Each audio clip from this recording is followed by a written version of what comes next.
अवधूत चिंतन श्री गुरुदेव दत्त. श्री स्वामी समर्थ. श्री स्वामी समर्थ. पाहून दुर्लक्ष करू नका.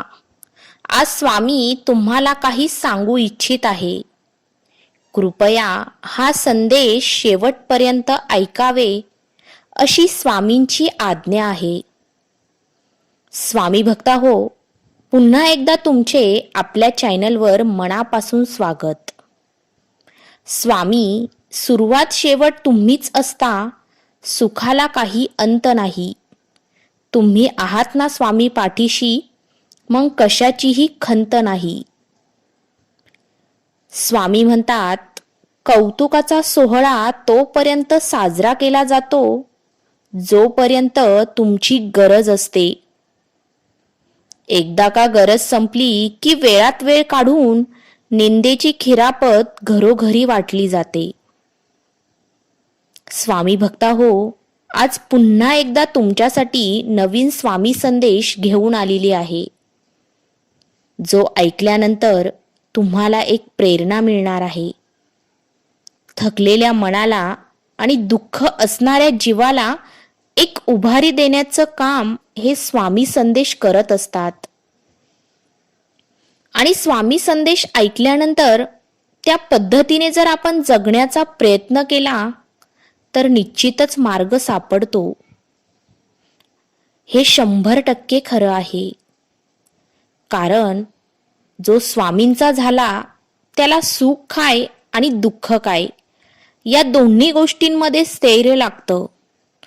दोन्हीही गोष्टीमध्ये निर्णय कसे घ्यायचे याचं मार्गदर्शन मिळतं. म्हणूनच स्वामी संदेश ऐका आणि कायमचे स्वामींचे होऊन जा. स्वामी भक्ता हो, स्वामी संदेश ऐकण्यासाठी व्हिडिओ शेवटपर्यंत आवर्जून ऐका.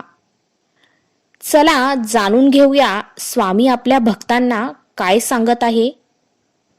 स्वामी आपल्या भक्तांना सांगतात, कुणाच्या सांगण्यावरून आपल्या मनात एखाद्या व्यक्तीबाबत चांगले वाईट मत बनवण्यापेक्षा आपण स्वतः 4 पावले चालून समोरासमोर त्या व्यक्तीशी संवाद साधून मगच खात्री करा.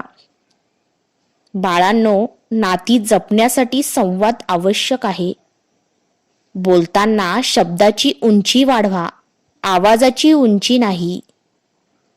कारण पडणाऱ्या पावसामुळे शेती पिकते, विजांच्या कडकडाटामुळे नाही. वाहतो तो झरा असतो आणि थांबतं ते डबकं असतं. डबक्यावर डास येतात आणि झऱ्यावर राजहंस. यावर आता निवड आपली आहे की आपल्याला काय करायचे ते. स्वामी म्हणतात, मोर नाचताना सुद्धा रडतो आणि राजहंस मरताना सुद्धा गातो. दुःखाच्या रात्री झोप कुणालाच लागत नाही आणि सुखाच्या आनंदात कुणीही झोपत नाही. यालाच तर जीवन म्हणतात. स्वामी म्हणतात, अरे सुंदरता असो किंवा नसो तुझ्याकडे, साधेपणा मात्र असायला हवा. नातं असो किंवा नसो, पण भावना मात्र तुझ्याकडे असायलाच हव्या.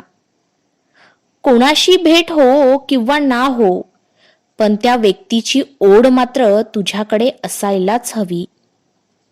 शेवटी प्रत्येक जण ज्याच्या त्याच्या परिस्थितीत गुरफटलेला असतो, पण प्रत्येकाचा प्रयत्न असा असायला हवा की त्या गुरफटलेल्या परिस्थितीतून बाहेर निघण्याचा एक मार्ग सापडायला हवा. तेव्हा तर खऱ्या अर्थाने जगण्याला अर्थ प्राप्त होतो. पण हे बघ, तू असाच राहिला ना तर रोज तुला कोणी ना कोणी दुखावूनही जाईल. तू कितीही ते नातं मनापासून निभावण्याचा प्रयत्न केला तरीही समोरच्या व्यक्तीची तशी इच्छा नसेल किंवा तुझ्याप्रती वाटणारी भावना जर त्या व्यक्तीची निर्माण नसेल तर तुला फक्त आणि फक्त दुःख वाटायला येईल. कारण कधी कधी तू एखादं नातं मनापासून निभावण्याचा प्रयत्न करतो तर समोरची व्यक्ती तुझ्या भावना समजून सुद्धा घेत नाही. पण ज्याला तू समजतो तो तुला कधी गमावणार नाही, हे मात्र लक्षात घे. म्हणून तिथे प्रत्येकाचं बोलणं तू मनाला लावून सोडून दे. अतिविचार करणं देखील आता तू सोडून दे. एकटाच झुरत बसण्यापेक्षा आणि अंथरुणात रडण्यापेक्षा माझ्या जवळ ये. मी सदैव तुझ्यासाठी असतो. अरे, मी माझ्या भक्तांसाठी नेहमी तत्पर असतो. कोणतीही अडचण असू दे, कोणतीही समस्या असू दे आणि कोणतेही प्रश्न असू दे, त्याचे उत्तर तुझा हा स्वामीच आहे, हे आता लक्षात घे. आणि तू आता मला ओळखूनही घे. अरे, प्रत्येक वेळेस तुला मार्ग दाखवणारा मीच आहे. तू कुठे चुकला तर तुला अद्दल घडवणारा देखील मीच आहे. आणि तुझ्या समस्येचं निराकरण करणारा देखील मीच आहे. मला तुझ्याकडून परतफेडीची अपेक्षा नाही. पण फक्त मला असं वाटतं की माझ्या भक्ताने माझ्याजवळ यावं आणि नित्य माझं नाव त्याच्या ओठावर ठेवावं. आणि जो भक्त सदैव माझं नाव त्याच्या ओठावर ठेवतो, सतत मला जपतो, त्याला जपण्याचा प्रयत्नही माझाही असतो. आणि अशा भक्ताला मी कायमच जपतो. अरे, किती विचारात तू गुंतून राहतो. अरे, जास्त विचारात तू गुंतून राहू नकोस.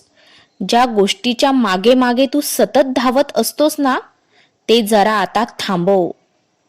कारण खूप काही गोष्टी उराशी कवटाळून बसण्याचा तुझा हट्टहास असतो, परंतु प्रत्येक गोष्ट तू जर का घट्ट पकडून ठेवण्याचा प्रयत्न केला तर तितक्याच लवकर त्या तुझ्या हातून हळूहळू निसटून जातील. म्हणून त्या गोष्टींना जास्त घट्ट धरून ठेवण्याचा प्रयत्न करू नको. मग त्या वस्तू असू दे किंवा नातीगोती असू दे, त्या जर वेळीच सोडल्या नाही ना, तर सगळं काही मातीमोल होऊन जाईल. अरे, तू जे करशील ते मनापासून कर आणि निरपेक्ष भावनेने कर.